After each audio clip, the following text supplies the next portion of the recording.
Hola, muy buenos días a todos y a todas. Bienvenidos a esta clase, ya creo que número 7, si no me equivoco. En esta ocasión vamos a dar un cierre a la unidad número 3 con un tema y un contenido muy importante que ya lo venimos tocando desde la primera clase, pero bueno, no lo profundizamos en esta clase, lo vamos a complejizar y a saber bien de qué se trata, que tiene que ver con el juego, ¿no? El juego en nivel inicial. Eh, este, este contenido que muchas veces es subestimado, ¿no? Porque pensamos al juego, bueno, es un juego, una forma en que los chicos se divierten, pero no se tiene en cuenta o no se sabe el gran valor que tiene, nosotros decimos que es vertebra el nivel inicial, y que es un contenido en sí, pero al mismo tiempo es utilizado como una estrategia para llegar al contenido. O sea, tiene un montón de funciones que son muy interesantes y por eso hay que darle mucha importancia y ponemos el foco en la importancia del juego, ¿no?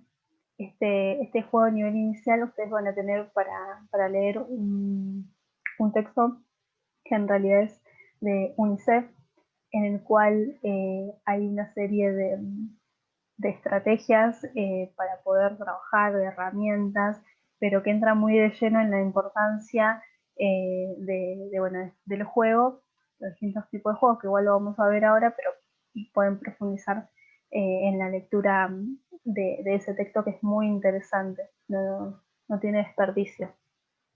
Bueno, cuando hablamos de juego a nivel inicial, pensamos en esa situación imaginaria, ¿no? En la cual hay una interacción entre los niños y las niñas, y hay unas eh, cosas muy importantes para destacar, y es que en este juego que entran en interacción lo hacen con voluntad propia, ¿no? O sea, tienen una intencionalidad por jugar. Y la propuesta y el propósito de este juego es que niños y niñas entren en el juego, pero con el deseo de jugar, ¿no? Que sea como un propósito en sí, que quieran estar en ese juego. Por eso es muy importante pensarlo bien, planificarlo, o sea, es muy importante planificar el juego, complejizarlo, ¿no? Y siempre tenemos que tener un espacio para poder pensar cómo trabajar el juego, de qué manera, qué objetivo queremos cumplir con ese juego, ¿no? Por eso es importante conocerlo, y también hoy vamos a conocer los tipos de juegos que hay. Bueno, para eso voy a compartir pantalla, porque hay un power muy cortito que armé de este texto que les digo, pero nos va a servir para tener una mejor comprensión, para poder orientarnos. A ver, esperen un segundito.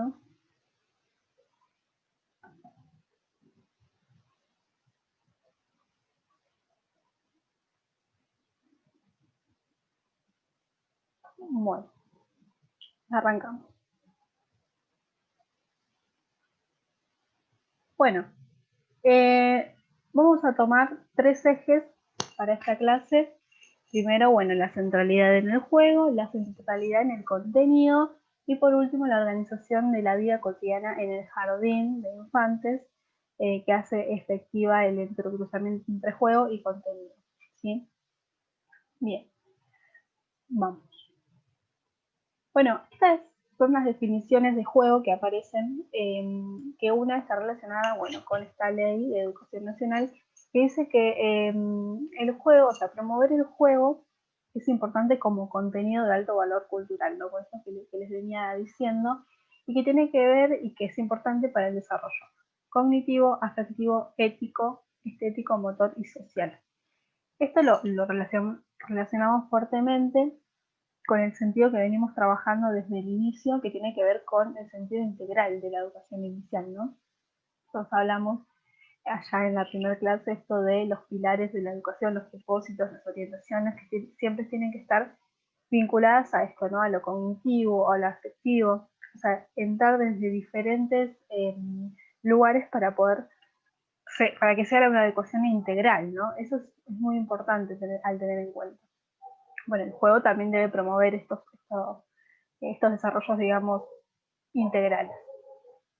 Después, los núcleos de aprendizaje prioritarios para el nivel inicial destacan la importancia de la acción educativa en el nivel y la responsabilidad del educador por enseñar a jugar, dada la diversidad de historias culturales y sociales que portan niños y niñas.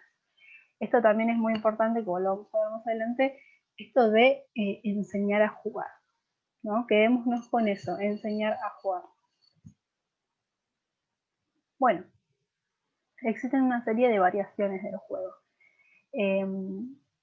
Pero antes, las variaciones del juego están de alguna manera como condicionadas o limitadas con la pertenencia social, ¿no? Por eso decíamos anteriormente que debemos tener en cuenta el contexto en el cual también se está enseñando y a partir de ahí poder planificar o poder ver de qué manera vamos a poder planificar o enseñar, ¿no?, la forma de jugar. Y también esto de enseñarlo, también tener en cuenta la experiencia y también las diferentes experiencias que podemos llegar a encontrarnos dentro de la sala.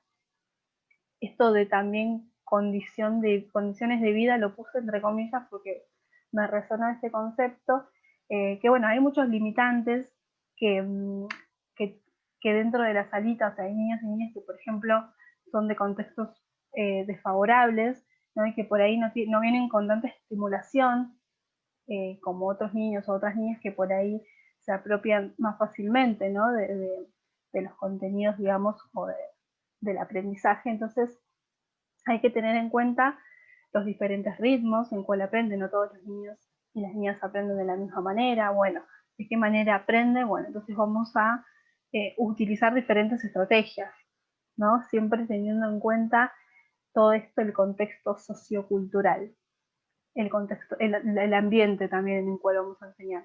Esto es muy importante. Porque el juego es un producto de la cultura. Como la cultura es una construcción, entonces también el juego debe estar de la mano de esta producción, de esta cultura, ¿no? Debe construirse, debe enseñarse. Recién ahí va a tomar un valor más activo, un valor intrínseco para el desarrollo de posibilidades representativas, de la imaginación, favorecer la imaginación, la comunicación, la comprensión de la realidad. Pero para todos estos ejes que queremos enseñar a través del juego, van a haber diferentes tipos de juego. Y acá tenemos dos juegos que uno es el juego dramático y el juego con objetos y juegos de construcción. Bueno, el juego dramático básicamente tiene que ver también con un juego simbólico. Bueno, todos, pero este se entra más en lo simbólico porque entra mucho en juego lo que es la imaginación, ¿no?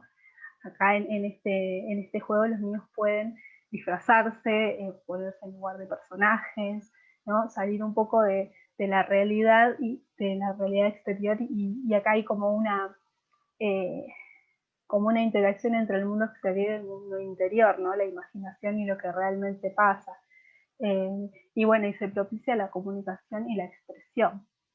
Cuando hablamos de comunicación, no solo la verbal, sino también la no verbal, o sea, la expresión a través del cuerpo, ¿no? Cómo los niños expresan lo que quieren decir. Es muy importante este tema de la apropiación de la comunicación y de la expresión. Y la alfabetización inicial. Bueno, esto es fundamental porque en el nivel inicial es donde se empiezan los niños a entrar en este mundo de la alfabetización y donde se inician y de alguna manera también entrando a lo que tiene que ver con la cultura, ¿no?, de la educación. Y este juego dramático, bueno, todos estos juegos que vamos a ir nombrando van a tener un tipo de texto en el cual se apoyan, una apoyatura, ¿no? En este, por ejemplo, el tipo de texto literario, bueno, narrativo, ¿no? Esto de los cuentos.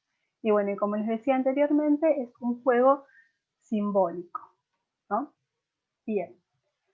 Ahora vamos a ir al juego con objetos y juegos de construcción. Este juego va a favorecer la indagación del ambiente, ¿no? Primero esto de conocer el lugar, la realidad en la cual viven, indagar, explorar, ¿no?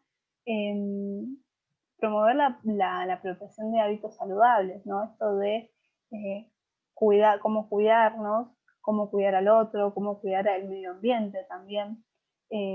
Esto de hábitos saludables es muy amplio, porque no se basa solamente en lo personal, sino también en cuidar. Por eso decimos que tiene que ver con lo del ambiente, ¿no? Como indagar también por ese lado. Entonces, bueno, conocer para esto también que dentro del ambiente existen diferentes diversidades de seres vivos. Bueno, el cuidado también de los mismos, ¿no?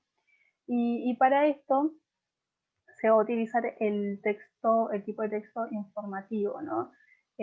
Esto de manuales, digamos, para buscar información.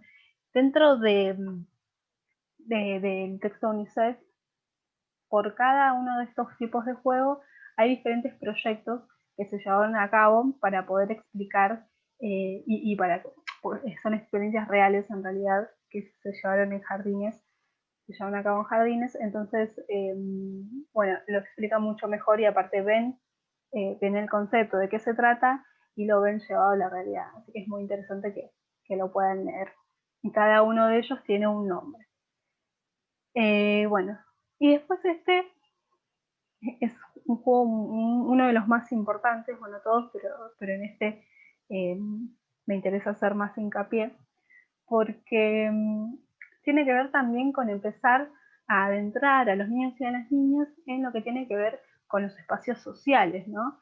Esto de empezar a cumplir funciones que cumple la institución, esto de respetar un horario, respetar los diferentes tiempos, saber de que, bueno, por ahí tienen que respetar pasos a seguir, ¿no? Por eso también esto de enseñar a jugar. Acá hay mucho de esto de la función social, ¿no? Los espacios sociales y los objetos culturales relacionando los usos que ellos hacen de las personas. Bueno, esto mismo es lo que les decía yo, esto de empezar a, digamos, a entrar en los espacios sociales. Bueno, esto también de empezar a valorar y a identificar de alguna manera algunos de los aspectos que cambian con el paso del tiempo, y aquellos que permanecen y la propia historia personal y social. Este juego que intenta entrar en la vida social se utiliza tipo de textos instructivos, ¿no? Porque de alguna manera para jugar necesitamos cumplir, como ya les dije, reglas, por ejemplo, o aprender eh, a esperar. Esto es muy importante. Entonces, por eso este juego es uno de los que tiene más valor y en el cual también se tiene que enseñar mucho a jugar, bastante. Bueno, seguimos. Bueno, esto de la centralidad del juego en las prácticas de enseñanza. Eh, Esto también de pensar a la necesidad de una voluntad política para integrar el juego en la sala. ¿Qué tiene que ver, o qué quiere decir, digamos, una voluntad política? Esto de darle mucha importancia, no subestimar el juego y no dejarlo para lo último, o no volverlo como algo rutinario, o bueno, un juego improvisado que sale en el momento. No, para nada. El juego siempre tiene que estar planificado, darle el mayor tiempo posible, ser pensado, como ya les dije, planificado, con estrategias. Debemos saber, bueno, ¿para qué nos sirve este juego? ¿O para qué sirve a los niños? ¿No? Tiene que tener objetivos. O sea, tiene que ser bien político. Tiene que tener esta voluntad. Esto es lo que quiere decir. Es muy necesario porque a veces, bueno, como ya decíamos, esto de los mitos de decir, los niños, bueno, van solo al jardín a jugar. Bueno, pero ¿por qué solo a jugar? Como si no fuera algo importante, ¿no? Entonces, por eso, como educadores y educadoras, tienen que poder eh, tomarlo con esa importancia. Bueno, lo mismo que la necesidad de asumir el juego como un contenido que requiere ser planificado. Creo que igual más o menos ya lo dije. Porque el contenido el juego es un contenido en sí, ¿no? Y bueno, acá yendo un poco al diseño curricular, hay una parte en la cual se diferencia el juego como una actividad en sí del juego como estrategias para enseñar. Bueno, muchas veces queda esto un poco desdibujado y bueno, y a la hora de planificar o llevarlo a cabo, se piensa o uno o el otro, ¿no? El juego como una actividad, proponemos una actividad de juego, o el juego como estrategia para enseñar algo. Bueno, en realidad estas dos tipos tienen que ir de la mano, o sea, tienen que estar equilibrados. Si nosotros vamos a utilizar el juego como actividad, también pensemos una estrategia de juego para enseñar, ¿no? Tienen que estar equilibrados, por eso tienen que conocerlos dentro del diseño curricular, cuáles son las actividades de juego, ¿no? Y cuáles son las estrategias para enseñar el juego. Acá entra mucho también lo que tiene que ver con la matemática. La matemática, el tema de los números y demás, hay una fuerte, ahí bueno, se utiliza como una estrategia de juego y hay un fuerte valor en cuanto a aprendizaje y hay muchos desafíos cognitivos eh, que ayudan a los niños, porque eso también, ¿no? Para que haya un aprendizaje, tenemos que tener en cuenta que tiene que haber un desafío, algo que invite a los niños a poder eh, atravesar algún desafío, no algo que sea así como que lo hagan fácilmente, ¿no?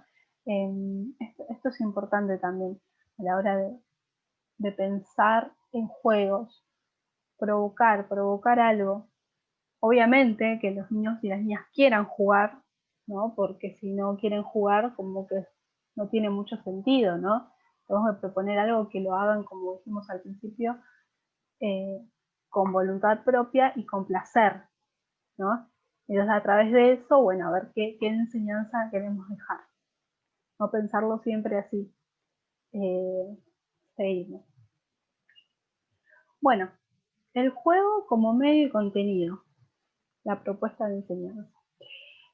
Acá vamos a ir un poco en la historia. Y más o menos en los 80, las corrientes didácticas y las nuevas formas de concebir a la educación de nivel inicial van cambiando. Es decir, que se piensa a la educación inicial como más democratizadora, ¿no? Como la educación como derecho fundamental, ¿no? Y se hace, digamos, un panorama más amplio. Acá, más o menos también en los 90, en la época de los 90, es donde entran estas corrientes también a poner el foco en el sentido integral, ¿no? De la educación inicial. Entonces ya no, no se tiene, digamos, a la educación inicial como, bueno, ese lugar preescolar, preparatorio para, o lugar donde los niños van a jugar solamente, seguimos con eso, sino que se empieza a tener mucho valor, ¿no? Y a considerar y a concebir a esta educación como prioritaria, como fundamental para poder después atravesar los diferentes niveles, ¿no? En la educación inicial, eh, como es el primer lugar en el cual los niños y las niñas entran, digamos, a este lugar de socialización secundaria, se encuentran con personas nuevas, se encuentran con un aprendizaje distinto, digamos, al de las casas, al de las familias. Entonces, eh, obviamente es muy importante, es clave y toma un lugar, digamos, primordial en la formación y en el desarrollo de estos niños y las niñas. Por eso es visto de otra manera este juego y se van a potenciar nuevos sentidos, nuevas orientaciones, nuevas direcciones. Acá es donde también se empieza a estudiar, bueno, esto de qué manera empiezan a aprender los niños, en qué momento, no todos de la misma manera. Bueno, a ver, de esta manera vamos a enseñar de una forma, de otra forma, ¿no? Es donde se empiezan a abrir horizontes y también las propuestas que vamos a brindar, digamos, a esa enseñanza. Por eso, bueno, se potencia esta capacidad también de los niños que tienen que aprender y obviamente como un derecho, ¿no? Esto, el foco en el derecho. Bueno, y ahora llegamos a la última, que habla de la organización de la vida cotidiana en el jardín de infantes, que hace efectivo el entrecruzamiento entre juego y contenido. La organización de la vida cotidiana en el jardín. Verán que esta diapositiva quedó en blanco porque acá lo que nos gustaría es que ustedes puedan desarrollar después de lo que puedan leer, lo visto en esta clase, puedan dar como una respuesta, digamos, a esto de la organización de la vida cotidiana en el jardín de infantes, que hace efectivo el entrecruzamiento entre juego y contenido. Bueno, ¿cómo podrían entrecruzarse juego y contenido para cumplir una función, digamos, en la organización cotidiana del jardín? Bueno, esto queda muy abierto para que ustedes puedan profundizar, puedan indagar y ver qué pondrían ustedes si fueran docentes en esta diapositiva. Lo que pensamos también es hablar un poco de no caer, bueno, de no caer en lo rutinario, ¿no? Por eso, bueno, la semana pasada, la anterior, estuvimos hablando de la planificación. Bueno, la planificación debe complejizarse, debe ser complejizada, ¿no? Porque tenemos que tener en cuenta un montón de aspectos, como ya venimos nombrando. Bueno, el juego también, a la hora de ser planificado, debe ser complejizado, ¿no? Bueno, si nosotros utilizamos un juego o una cierta actividad para enseñar algo, si vemos que no funciona, si los niños y las niñas no se involucran, bueno, lo cambiamos, utilizamos otro, ¿no? Por eso también esto de la flexibilidad. También van a tener en el aula virtual una conferencia de una cientista de la educación, ella también es docente de inicial, y va a hablar del juego, de la planificación, pero de una forma más estratégica, ¿no? Le va a dar un enfoque muy importante y está muy bueno para que lo vean porque resume de alguna manera todo esto que venimos trabajando.